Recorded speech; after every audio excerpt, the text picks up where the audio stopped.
ഈ right wrong ഡിസ്ക്രിമിനേഷനേ അല്ല, അത് നിങ്ങൾ കൃത്യമായിട്ട് മനസ്സിലാക്കി വെച്ചോളണം. ഇത് ആണ് അതിൻ്റെ പോയിൻറ്റ്. അപ്പോൾ നമ്മൾ ബേസ് ചക്ര എടുത്തിട്ട് അതിനകത്തുള്ള ഫോർമാറ്റിൽ ധ്യാനിക്കാം. എന്നിട്ട് അതുമായിട്ട് നമ്മളങ്ങ് ലയിച്ച് ചേരുമ്പോൾ അതെന്താണെന്ന് അത് തന്നെ റിവീൽ ചെയ്യപ്പെടുക. വേറൊന്നുമില്ലാതെ അതെന്താണെന്ന് നോക്കുമ്പോൾ തന്നെ മനസ്സിലാകുന്ന ഒരു ക്വാളിറ്റി നമുക്കുണ്ടാകും. ആ ക്വാളിറ്റി എന്ന് വെച്ചാൽ പ്രൊജക്റ്റ് ചെയ്ത് മനസ്സിലാക്കുന്ന സിസ്റ്റത്തിൽ നിന്ന് പ്രൊജക്റ്റ് ചെയ്യാതെ മനസ്സിലത് നിറയുമ്പോൾ നമ്മൾ അതായി മാറുമ്പോൾ ഉണ്ടാകുന്ന ഫീലിങ്ങിന് നമ്മൾ അറിയുന്ന ഒരു അവസ്ഥയിലേക്ക് മാറും. ഞാൻ പറയണ മനസ്സിലാകുന്നുണ്ടോ? കുറച്ച് ഒരു ഡിഫിക്കൽട്ടാണെന്ന് തോന്നിക്കും. അല്ല, ഇതാണ് ഈ പാത്തിൻ്റെ ഡിഫറൻസ്. അതുമായി ലയിച്ച് അതായി മാറുന്നതും ഇൻ്റലക്ച്വലി നമ്മൾ അതിനെ എന്താണെന്ന് മനസ്സിലാക്കുന്നതും തമ്മിൽ ഉള്ള വലിയ വ്യത്യാസം എന്ന് വെച്ചാൽ, ഒന്ന് നമ്മൾ ഫീൽ ചെയ്തിട്ട് അറിയുന്നു, മറ്റേത് ഇൻ്റലക്ച്വലായി മനസ്സിലാക്കും. അതിനൊരുപാട് ആപ്ലിക്കേഷൻസ് കാണും. ഇൻ്റലക്ച്വലായിട്ട് മനസ്സിലാക്കുന്നതിന് ഒരുപാട് ആപ്ലിക്കേഷൻസ് ഉണ്ടാവും. അത് കാര്യങ്ങളൊക്കെ ഇവിടെ നടത്തിയെടുക്കാൻ നല്ലതാണ്. അതിനപ്പുറത്തോട്ട് അത് കടക്കത്തില്ല.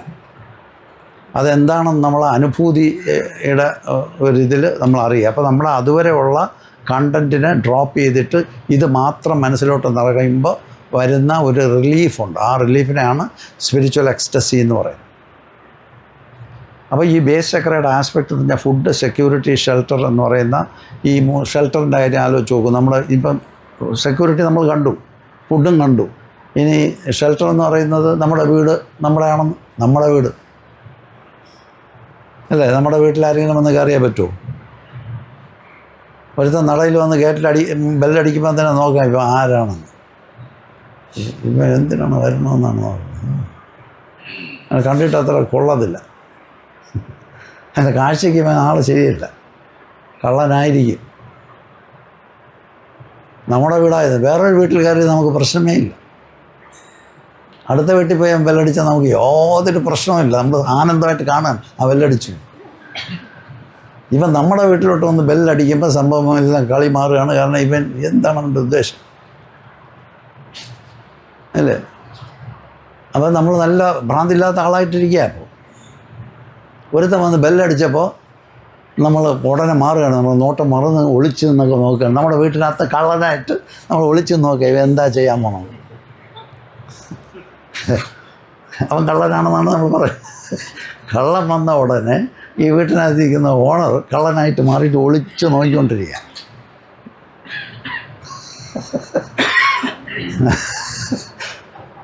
ഇന്ന് നോക്കിയാൽ ഫണ്ണിയാണ് ഈ സാധനം.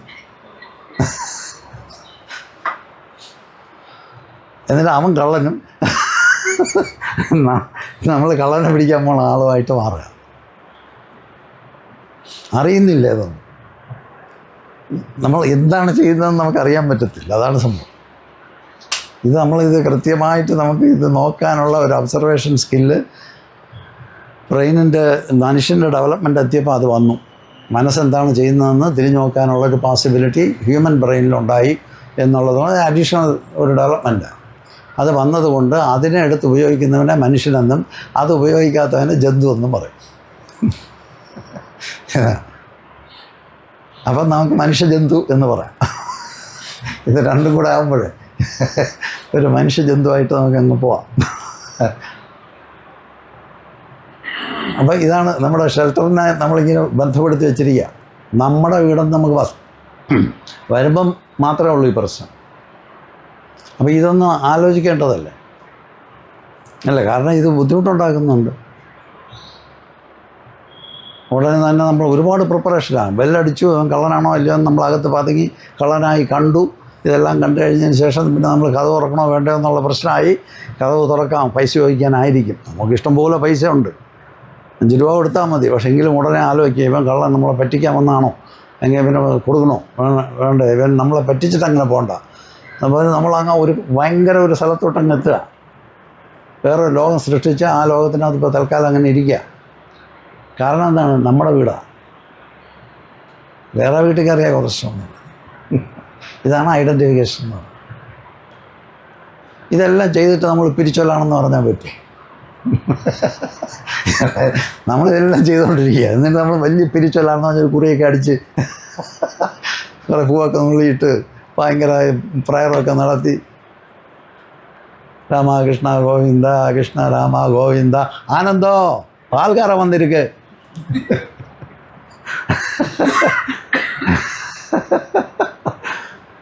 നമ്മളിവിടെ തൊട്ടടുത്തുണ്ടായിരുന്ന സ്വാമിയാണ്, ഹെഡ് മാസ്റ്ററായിരുന്നു. അവസാനം രാവിലെ തുടങ്ങും 3 മണിക്ക് രാമകൃഷ്ണ ഗോവിന്ദ കൃഷ്ണ രാമ ഗോവിന്ദ വിളിച്ചിരിക്കുമ്പോഴത്തേക്കും അവിടെ ഒരു ശബ്ദം കേൾക്കും. ആനന്ദ മോളാണ്, മോളെ വിളിക്കും, ആനന്ദോ വിളി. പാലകാരം വന്നിരിക്കും, പാൽ പാഞ്ഞിട്ട് പിന്നെ അത് ഏർപ്പാടായി. പിന്നെ വീണ്ടും തുടങ്ങി കൃഷ്ണ രാമ ഗോവിന്ദ. അപ്പം ഇങ്ങനെ പോകുന്നു. അപ്പോൾ ഇതാണ് ഈ ഐഡൻറ്റിഫിക്കേഷൻ. ഇത് എന്ത് പറയണമെന്ന് വെച്ചാൽ ഈ ഐഡൻറ്റിഫിക്കേഷൻ എന്ന് പറയുന്ന കാര്യത്തിനെക്കുറിച്ച് ബുക്കുകളിലൊക്കെ എഴുതിയിട്ടുണ്ട്. ഈ ഐഡൻറ്റിഫിക്കേഷൻ നമ്മൾ എന്തുകൊണ്ട് നടക്കുന്നത് വെച്ചാൽ ഇതിനാണ് ഫാൾസ് ഐഡൻറ്റിഫിക്കേഷൻ എന്ന് പറയുന്നത്. ഏതാണോ റിയൽ അല്ലാത്തത് ആ കാര്യത്തിൽ നമ്മൾ ഐഡൻറ്റിഫൈഡ് ആകുന്നതിനെ ഫാൾസ് ഐഡൻറ്റിഫിക്കേഷൻ എന്ന് പറയും. ഇല്ലാത്തൊരു കാര്യത്തിന്, നിലനിൽക്കാത്തൊരു കാര്യത്തിന്, സത്യമല്ലാത്തൊരു കാര്യത്തിന് നമ്മൾ അത് ഐഡൻറ്റിഫൈഡ് ആകുമ്പോൾ നമ്മൾ ഫാൾസ് ഐഡൻറ്റിഫൈഡ് ആയിരിക്കും. ഇതിൽ നിന്നൊക്കെ നമ്മൾ മനസ്സിലാക്കിയിട്ട് വെളിയിറങ്ങി വരാനുണ്ടാക്കി വെച്ചിരിക്കുന്ന ഒരു ശാസ്ത്രശാഖയാണ് ശാസ്ത്രം. ഞാൻ പറയുന്നത് സയൻറ്റിഫിക്കായിട്ട് സിസ്റ്റമാറ്റിക്കായിട്ട് ചെയ്തു വെച്ചിരിക്കുന്ന ഒരു സിസ്റ്റമാണ് ഈ ഡിഫറെൻറ്റ് സ്കീംസ് ഓഫ് യോഗ. അപ്പോൾ അതിൽ ഷെൽട്ടർ ഇങ്ങനെ കിടക്കും. ഇത് കിട്ടാതെ വരുമ്പോൾ, ഇനി കിട്ടുമ്പോഴോ നമ്മൾ ആഹാരം, നമുക്ക് നല്ല വിശപ്പുണ്ട്, നമ്മൾ ആഹാരത്തിന് പോകാമെന്ന് മനസ്സിലാലോചിക്കുന്നു. പോയാലേ കിട്ടത്തുള്ളൂ. അപ്പോൾ പോകാമെന്ന് മനസ്സിലാലോചിക്കുകയും ആലോചിക്കുന്ന മാത്രയിൽ തന്നെ ഈ ആഹാരം നമ്മൾ അടുത്തോട്ട് വരികയും ചെയ്യും. ആരോ കൊണ്ടുവരുന്നു, ഓ അയ്യോ ഞാൻ അതിനെ കൊണ്ട് പോകാനിരിക്കുകയായിരുന്നു, അപ്പം തന്നെ വന്നല്ലോ. പെട്ടെന്നൊരു മൂടൊക്കെ അങ്ങ് മാറുകയാണ്. അയ്യോ വന്നല്ലോ, ഓ ഭഗവാൻ എന്നൊക്കെ പറഞ്ഞ് ആരോപിക്കുകയാണ്. ആരോപിച്ചിട്ട് നമുക്കൊരു ഭയങ്കര പ്ലഷർ, ഒരു സന്തോഷം ഉണ്ടാകും. ദൈവം കേട്ടു, എൻ്റെ ഉള്ളിലുള്ള എൻ്റെ ഡീപ്പർ ഇൻസ്പിറേഷൻ ദൈവം അപ്പോഴേ മനസ്സിലാക്കി ആഹാരം കൊടുത്തയച്ചിരിക്കുന്നു. ഞാൻ പുണ്യവാനാണ്, അദ്ദേഹത്തിന് വിചാരിക്കുന്നതുകൊണ്ട് എനിക്കെല്ലാം നടക്കുന്നു. പ്രകൃതി ഇങ്ങനെ ഒരുക്കിക്കൊണ്ടിരിക്കുന്ന ഒരു കാര്യമാണ്. ഞാനെപ്പോഴും ഇങ്ങനെ ആലോചിക്കുന്നത്, ഒരു നെന്മണി ഉണ്ടാക്കാൻ കപ്പാസിറ്റി ഇല്ലാത്ത ഒരുത്തരാണ് ഞാൻ. എനിക്കൊരു തുള്ളി വെള്ളം ഉണ്ടാക്കാൻ എനിക്ക് പറ്റത്തില്ല, എനിക്ക് ഒരു നെന്മണി ഉണ്ടാക്കാൻ പറ്റത്തില്ല, ഞാൻ ഇട്ടിരിക്കുന്ന വസ്ത്രം ഒന്നും എനിക്ക് ഉണ്ടാക്കാൻ പറ്റത്തില്ല, എനിക്കൊന്നും ചെയ്യാൻ പറ്റത്തില്ല. ഞാനായിട്ട് ഇവിടെ ഒന്നും ക്രിയേറ്റ് ചെയ്യാൻ പറ്റുന്നില്ല. മാക്സിമം വന്നാൽ എനിക്ക് ക്രിയേറ്റ് ചെയ്യാൻ പറ്റുന്ന ഒരാളുടെ സപ്പോർട്ട് കൂടെ ഉണ്ട്. എന്നെ പോലെ ഒരു ജന്തുവിനെ ഉണ്ടാക്കാൻ പറ്റും എനിക്ക്. വേറെ ഒന്നും എനിക്ക് ചെയ്യാൻ പറ്റത്തില്ല. ബാക്കിയെല്ലാം ഇവിടെ ഉള്ളതാണ്. ആ ഉള്ള സാധനങ്ങളെ എടുത്ത് അങ്ങോട്ടും ഇങ്ങോട്ടും അരിയെ പൊടിച്ച് പുട്ടാക്കാം. അതൊക്കെ എനിക്ക് ചെയ്യാൻ പറ്റും. എനിക്ക് അരിയില്ലെങ്കിൽ പുട്ടില്ല. അങ്ങനെ ഒന്നും ചെയ്യാൻ പറ്റാത്ത ഒരു സാധനം രാജാവാണെന്നങ്ങ് വിചാരിക്കുക. ഞാൻ ദൈവമാണെന്നൊക്കെ പറഞ്ഞിട്ട് നടക്കുമല്ലോ. ഒന്നിനും ഒരു കപ്പാസിറ്റിയും നമുക്കിവിടെ ഇല്ല. നമ്മൾ ഇതിൻ്റെ ഭാഗമായിട്ട് നിന്നാൽ ഇതെല്ലാം നമ്മുടെ കൂടെ ഇണങ്ങി നിൽക്കും. എല്ലാം നമ്മുടെ കൂടെ ഇണങ്ങി നിൽക്കും. നമുക്കതൊക്കെ കിട്ടും. നമുക്കതൊക്കെ ഉപയോഗിക്കാം. തിരിച്ച് നമുക്കുള്ളതെല്ലാം അങ്ങോട്ട് കൊടുക്കാം. അതേ സമയത്ത് നമുക്ക് ഈ നമ്മുടെ ചുറ്റുപാടുകൾക്ക് വേണ്ടുന്നതെല്ലാം നമുക്ക് കുറേയൊക്കെ നമുക്ക് കൊടുക്കാം. എസെൻഷ്യലായിട്ടുള്ള കാര്യം, ചുറ്റുപാടുകൾക്ക് വേണ്ടുന്ന എസെൻഷ്യലായിട്ടുള്ള കാര്യം നമ്മളിലുണ്ട്. അത് അവർക്ക് നമ്മൾ കൊടുത്തുകൊണ്ടേയിരിക്കുന്നു.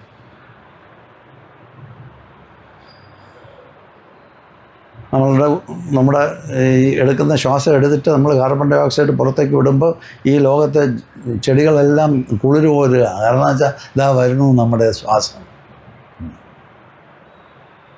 നമ്മളറിയുന്നില്ല. നമ്മൾ ഉച്ഛ്വസിക്കുമ്പോൾ നമ്മുടെ ചുറ്റും നിൽക്കുന്ന ചെടികൾ ആനന്ദിക്കുകയാണ്. കാരണം വെച്ചാൽ നമുക്കുള്ളത് വരുന്നു. ആ ആനന്ദം നമുക്കിതകത്തോട്ട് കയറുമ്പോൾ ഇല്ല. ഇത് നമ്മുടെ ഉള്ളിൽ അകത്തോട്ട് കയറി പോകുമല്ലോ ഇവർ തരുന്ന ആ സാധനം. പാട്ടിന് പഠിച്ചതിൽ ഒരൊറ്റ ഗുണം എനിക്കുണ്ടായത് ഇതാണ്. ഒരു സാറുണ്ടായിരുന്നു അങ്ങനെ പഠിപ്പിക്കുന്നെങ്കിൽ അങ്ങനെ പറഞ്ഞു വരുമ്പോൾ അങ്ങനെ ഒരു വട്ടപ്പേരൊക്കെ പിള്ളേരിട്ട് വെച്ചിട്ടുണ്ട്. സാറിനൊരു പേര് പിള്ളേരിട്ട് വെച്ചാൽ സാറിത് പറഞ്ഞു വരുമ്പോൾ സാറിങ്ങനെ ട്രാൻസായി പോകും. പിന്നെ ബാക്കിയൊന്നും പറയാൻ പറ്റില്ല. ഇങ്ങനെ രണ്ട് കൈ ഇങ്ങനെ കുത്തിപ്പിടിച്ചിട്ട് ഇങ്ങനെ പൊങ്ങ് രണ്ട് കാലിൽ. Sir, plants are the only organism that can make food of its own. അങ്ങനെ വട്ടായി പോവുകയാണ്. അങ്ങനെ അതിൻ്റെ ആ ട്രാൻസ്ലേറ്റ് പിന്നെ അങ്ങനെ എന്തൊക്കെയോ വിളിച്ച് പറയും. ഓട്ടണി സാറാ. അപ്പം നമ്മളിത് കേട്ടിട്ട് നമ്മൾ വിചാരിക്കും അങ്ങനെ തന്നെ ഇങ്ങനെ ഉണ്ടല്ലേ ഒരു സംഭവം. അവസാനം ഈ പാട്ടിന് പഠിച്ചതിൽ ആവശ്യം നിൽക്കുന്ന ഈ ഒരൊറ്റ കാര്യമാണ് നിൽക്കുന്നത്. അപ്പോൾ നമ്മൾ ചെടികളെ ഇങ്ങനെ നോക്കുമ്പോഴേ അവരിതുകൊണ്ട് ആടിക്കൊണ്ട് നിൽക്കുകയാണ്. എന്താ നോക്കിയാൽ മതി, അവരനങ്ങിക്കൊണ്ടിരിക്കുകയാണ്, ഈ കാറ്റിൽ ഇളകിക്കൊണ്ടിരിക്കുക. ഈ കാറ്റിൽ നമ്മുടെ ജീവൻ്റെ ശ്വാസവും കൂടെ അതിനകത്ത് പോയിട്ടുണ്ട്. അത് അവരനങ്ങി അത് അവർ സ്വീകരിച്ചുകൊണ്ടിരിക്കുക. അവർ ചുമ്മാ സ്വീകരിച്ചിട്ടങ്ങ് പോകുന്നില്ല. അതിനെ അവർ കൺവേർട്ട് ചെയ്തിട്ട് എന്തെങ്കിലും ഒരു ആഹാരമാക്കിയിട്ടോ ഒക്കെ നമുക്ക് തിരിച്ച് തരുന്നുണ്ടാവും, നമുക്കല്ലെങ്കിൽ ആർക്കെങ്കിലും. അങ്ങനെ ഗ്രേസിൽ മാത്രം എക്സിസ്റ്റ് ചെയ്യുന്ന ജീവനാണ് ഈ നമ്മളെന്ന് പറയും. അപ്പോൾ നമുക്ക് ആ ഗ്രേസ് ഉണ്ടാവണമല്ലോ, പ്രകൃതിയോടുള്ള ആ ഗ്രേഷ്യസ് ഫീലിംഗ്. അപ്പോൾ ഇതൊക്കെയാണ് അതിൻ്റെ പോസിറ്റീവ് സൈഡ്. അത് നമ്മൾ സാനിറ്റിയോടുകൂടി കാമായിട്ടിരുന്നിട്ട് നമ്മുടെ പ്രവർത്തനങ്ങളെ കാണാൻ നോക്കുന്ന സമയത്ത് നമുക്കിത് മനസ്സിലാവും. ഇതിൻ്റെ psychological aspect, positive and negative psychological ആസ്പെക്റ്റുകൾ മനസ്സിലാവും. അങ്ങനെ വരുമ്പോൾ ഈ പ്രകൃതി കനിഞ്ഞു തരുന്ന കാര്യങ്ങളെ സ്വീകരിച്ചിട്ട് നമുക്ക് സെൽഫിഷായിട്ടിരിക്കാൻ പറ്റത്തില്ല. നമ്മൾ വളരെ ജനറസായി മാറും. ആ ജനറോസിറ്റിയാണ് ഈ ബേസ് ചക്രയുടെ ഒരു പോസിറ്റീവ് ട്രൈറ്റ് എന്ന് പറയുന്നത്. എനിക്ക് വേണ്ടി മാത്രം പിടിച്ചു വയ്ക്കുന്ന മനുഷ്യൻ അവിടെ നിന്ന് മാറിയിട്ട് എല്ലാം ഉള്ളതെല്ലാം കൊടുക്കുന്ന ഒരുവനായിട്ട് അവൻ്റെ മനസ്സിൽ മാറുക. ഇതിനെയാണ് അവിടുത്തെ ഡെവലപ്മെൻ്റ് എന്ന് നമ്മൾ പറയുന്നത്. ഡീപ്പർ ഡെവലപ്മെൻ്റ് എന്നാണ്. Spirituality means deep knowing. അങ്ങനെ ഡീപ്പർ തലത്തിലേക്ക് നമ്മൾ ഇവോൾവ് ചെയ്യുക. അതുകൊണ്ടാണ് ഈ സിസ്റ്റത്തിനെ നമ്മൾ ഇതിപ്പം കുണ്ടലിനി യോഗം ചിലപ്പോൾ നമുക്ക് മനസ്സിലാവില്ല എന്നൊക്കെ പറയും.